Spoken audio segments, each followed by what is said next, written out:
ഉൽപ്പത്തി 2-ാം അധ്യായം. ഇങ്ങനെ ആകാശവും ഭൂമിയും അവയിലുള്ള ചരാചരങ്ങളൊക്കെയും തികഞ്ഞു. താൻ ചെയ്ത പ്രവൃത്തിയൊക്കെയും ദൈവം തീർത്ത ശേഷം താൻ ചെയ്ത സകല പ്രവൃത്തിയിൽ നിന്നും 7-ാം ദിവസം നിവർത്തനായി. താൻ സൃഷ്ടിച്ചുണ്ടാക്കിയ സകല പ്രവൃത്തിയിൽ നിന്നും അന്ന് നിവർത്തനായതുകൊണ്ട് ദൈവം 7-ാം ദിവസത്തെ അനുഗ്രഹിച്ച് ശുദ്ധീകരിച്ചു. യഹോവയെ ദൈവം ഭൂമിയും ആകാശവും സൃഷ്ടിച്ച നാളിൽ ആകാശവും ഭൂമിയും സൃഷ്ടിച്ചതിൻ്റെ ഉൽപ്പത്തി വിവരം. വയലിലെ ചെടിയൊന്നും അതുവരെ ഭൂമിയിൽ ഉണ്ടായിരുന്നില്ല, വയലിലെ സസ്യമൊന്നും മുളച്ചിരുന്നതുമില്ല. യഹോവയെ ദൈവം ഭൂമിയിൽ മഴ പെയ്യിച്ചിരുന്നില്ല, നിലത്ത് വേല ചെയ്യുവാൻ മനുഷ്യനും ഉണ്ടായിരുന്നില്ല. ഭൂമിയിൽ നിന്ന് മഞ്ഞു പൊങ്ങി നിലമൊക്കെയും നനച്ചു വന്നു. യഹോവയെ ദൈവം നിലത്തെ പൊടി കൊണ്ട് മനുഷ്യൻ നിർമ്മിച്ചിട്ട് അവൻ്റെ മൂക്കിൽ ജീവശ്വാസമൂതി മനുഷ്യൻ ജീവനുള്ള ദേഹിയായി തീർന്നു. അനന്തരം യഹോവയെ ദൈവം കിഴക്ക് ഏദനിൽ ഒരു തോട്ടമുണ്ടാക്കി താൻ സൃഷ്ടിച്ച മനുഷ്യനെ അവിടെയാക്കി. കാൺമാൻ ഭംഗിയുള്ളതും തിന്മാൻ നല്ല ഫലമുള്ളതുമായ ഓരോ വൃക്ഷവും, തോട്ടത്തിൻ്റെ നടുവിൽ ജീവവൃക്ഷവും നന്മ തിന്മകളെക്കുറിച്ചുള്ള അറിവിൻ്റെ വൃക്ഷവും യഹോവയായ ദൈവം നിലത്തു നിന്ന് മുളപ്പിച്ചു.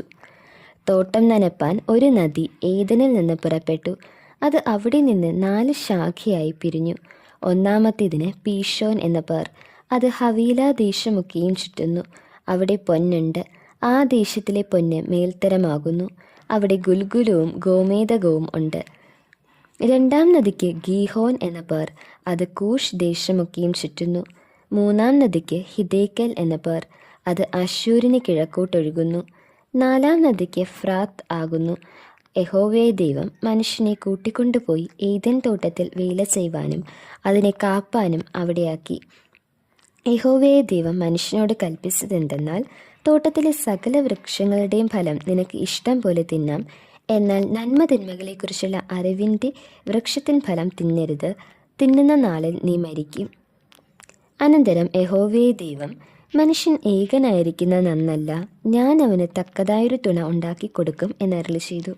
യഹോവയെ ദൈവം ഭൂമിയിലെ സകല മൃഗങ്ങളെയും ആകാശത്തിലെ എല്ലാ പറവകളെയും നിലത്തുനിന്ന് നിർമ്മിച്ചിട്ട് മനുഷ്യൻ അവയ്ക്ക് എന്ത് പേരിടുമെന്ന് കാണുവാൻ അവൻ്റെ മുൻപിൽ വരുത്തി. സകല ജീവജന്തുക്കൾക്കും മനുഷ്യനിട്ടത് അവയ്ക്ക് പേരായി. മനുഷ്യൻ എല്ലാ കന്നുകാലികൾക്കും ആകാശത്തിലെ പറവകൾക്കും എല്ലാ കാട്ടുമൃഗങ്ങൾക്കും പേരിട്ടു. എങ്കിലും മനുഷ്യന് തക്കതായൊരു തുണ കണ്ടുകിട്ടിയില്ല.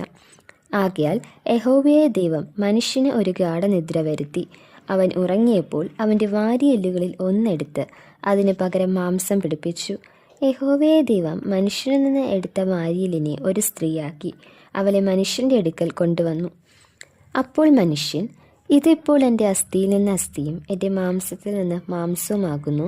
ഇവളെ നരനിൽ നിന്ന് എടുത്തിരിക്കിയാൽ ഇവൾക്ക് നാരി എന്ന പേരാകും എന്ന് പറഞ്ഞു. അതുകൊണ്ട് പുരുഷൻ അപ്പനെയും അമ്മയും വിട്ടുപിരിഞ്ഞ് ഭാര്യയോട് പറ്റിച്ചേരും, അവർ ഏകദേഹമായി തീരും. മനുഷ്യനും ഭാര്യയും ഇരുവരും നഗ്നരായിരുന്നു, അവർക്ക് നാണം തോന്നിയില്ലതാനും.